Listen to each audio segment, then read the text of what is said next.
important duty of the state mental health authority, apart from having a meetings and all these things, should be having the power to close, or should have the power to go and see and verify how things are happening, how to go and then help these people to. So, I mean, if you're looking at again the aims overall to oversee, guide and coordinate mental health activities of the entire Tamil Nadu, and then both in private and government sector. Because like he said, the government sector is, the number is very less. Probably even if you look at psychiatrists, 1/3 work in the government and 2/3 work in the private sector.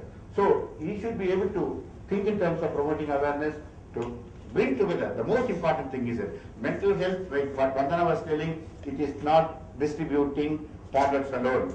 We still remember 30 years ago when in the Shell Hospital, we went to the dean and said, we want a place for starting psychiatry. He said, what is it psychiatry? What you need is a table and chair to distribute medicine.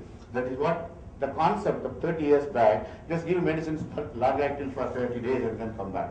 But we have come far away. It is not only the psychiatrist, it is a teamwork. Every person is important, and so we have to bring down not only the mental health team, unless you involve the community health workers, and then with the NGOs and the government office, and then only we can integrate mental health service into other services.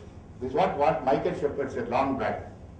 If you look at the British system, it is the GPs, have got a role to play. Every general practitioner can handle many of the psychiatric problems and all these things. If we can train every person, whether it's an MBBS or whether it's a pediatrician, as long as he's going to work in a primary health center, if you are going to give them a training, not a 1 week, 2 weeks, it should be an ongoing program. It is not just 5 days they attend and then forget about it. It has to be an ongoing program, and then they should be empowered to treat every mentally ill person, and so that way not everybody comes to the institute or come to a metropolitan cities.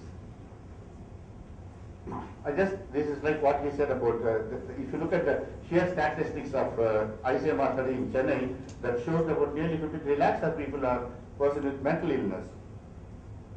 And then if you look into the broad category, of course we find the severe mental illness, like what we have a real problem like schizophrenia or a bipolar disorders. When they become psychotic, they do not know that they are ill, where the caregivers play an important role. Because other common mental disorders like anxiety, OCD, or a depression, to a reasonable extent they can manage. Alcohol. If you come to Institute of Mental Health, if you look at our OP, you find 30 to 40% of the outpatients, main problem is about alcohol and drug abuse. That's a major problem that we are facing. Mental retardation. Then, with our country, we have conquered infectious diseases at the cost of people living longer. So, in the inverted pyramid, if you look, you find sometimes that there were 10 children, 8 children and 4 children and all these things. But now every family has got a 1 child or 2 child now.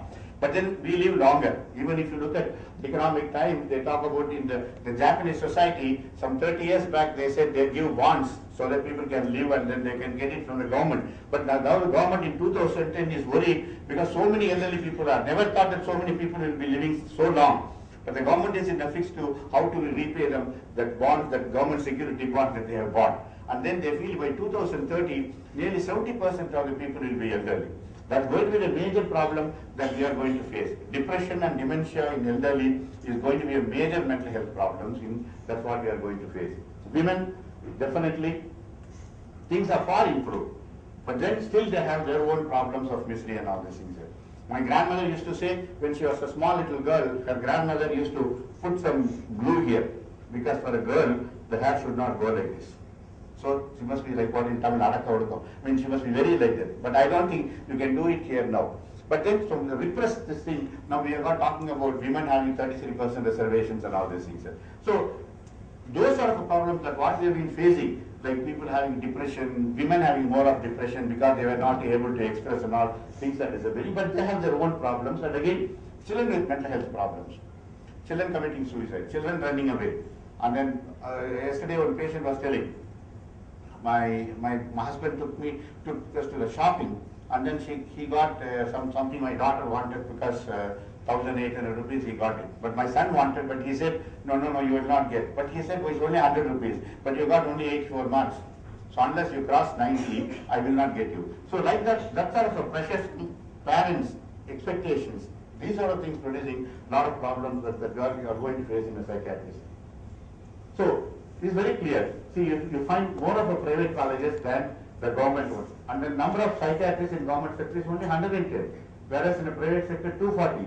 But this itself is grossly inadequate. If you look at psychologists, it is more pathetic. Number of social workers is more pathetic. Qualified. See, I'm not talking about anybody calling themselves as a social worker. We want in terms of people who really have a qualification because they have to work in a setup. Even if you look at our medical social workers in the government sector, it's only 50, whereas in private you find 100. The number of nurses 400. Discernment program in 22 districts in Tamil Nadu, and then non-government organizations we have got NGOs 4 in this thing. And then the number of seats is very meager. What we are having is not at all adequate. We have training for MBBS students, but this is grossly inadequate unless we make them an examination subject like what we have been fighting in IPS, unless otherwise we do it, and then we make it compulsory training during internship, that at least 15 days compulsory posting. For the past years, the past 1 year we have been successful that year. But then unless they have a 24 hours, they work in a hospital and they develop that compassion towards the mentally ill. That is what we need to do. It is not that compulsorily they should work, but then they should, by 15 days, they should have a developed that, and then again, somebody made it make a 7 days optional. We have been trying to fight in the clinical meeting, in the clinical concept. We cannot make it. So 1 month. Then they made it 15 days. Now some of the deans say, why don't you make it optional so that? But then we have been putting our foot down. At least 15 days they should work. And this is the Institute of Mental Health, this is our inpatient block, you can see our health secretary and the dean and deputy superintendent. And then the Keel Park, it's a wide area. If somebody flies and then you find something green in something in Chennai, you know it is the Institute of Mental Health. Spread like beautiful green trees and all these things there, spread over 45 acres. Geological Society came and surprised and shocked. There's something so greenish in this. If you think in terms of Paraswat, Delhi's Anna Nagar, they came down and found it was Institute of Mental Health. So such a lovely place, built for 50 to 60 patients in some 200 years back. The British thought wide, beautiful campuses, but buildings are also very old, 200 years old. But those days built, so very strong, and we are managing the roof alone. The structure is standing.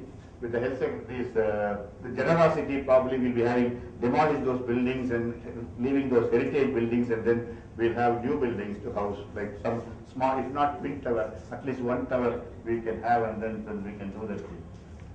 This is an outpatient block. Something nice about the greenish, I thought I saw my displays and all these things. That we have our services available, because this is one of the only institutes we have got all the services available, and then because we have got nearly about 30 to 40 psychiatrists in Institute of Mental Health, we have been able to provide all these sort of services. And then we have our community outreach program. Then there is a peripheral hospital in Injambakam, and the government and the secretary has handed over the one block of outpatient in Injambakam, and then we are running it more as now as an outpatient. Gradually we are planning to make it as an inpatient facility, psychiatrist posted, because it is not only a psychiatrist.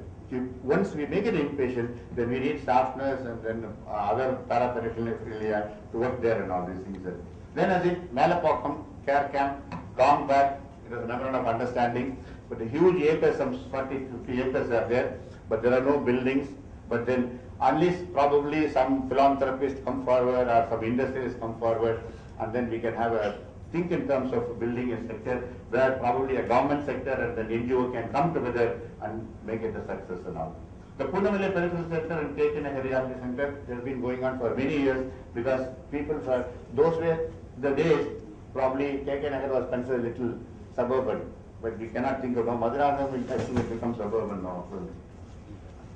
They have 22 wards. We have about 1,800 beds, 1,000 for male and 800. We always keep it around 1,600. This is 1,575 today.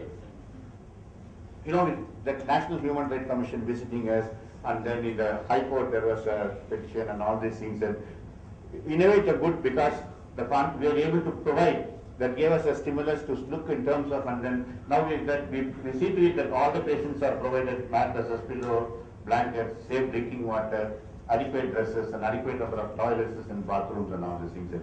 Kitchen has been new facilities thanks to some philanthropists, and we have this thing now. We have got boilers, and then we are able to, for 1,800 patients, morning, afternoon, night. You can imagine It is marriage every day, three marriages conducted every day in IMH. That's how it goes on and all these things. These are the repairs to the toilets. Now the toilets have been improved because the National Human Rights Commission said at least 5 toilets for every patient. So we have toilets, but only thing is unfortunately many of them are in a depleted condition. But now we have repaired most of these toilets, and about nearly 70 toilets in the past 1 year has been repaired. And then this is the characteristic of, imagine about 200 years ago it would have been a lovely place, but then very good concrete structure because I think they lime and then they use something and then they're very strong structure. The only problem is that about the tiles, the mango tiles we use. Something falls on the tile, then it becomes a leaky terrace. So we have got about 22 watts, we have got about 150 blocks.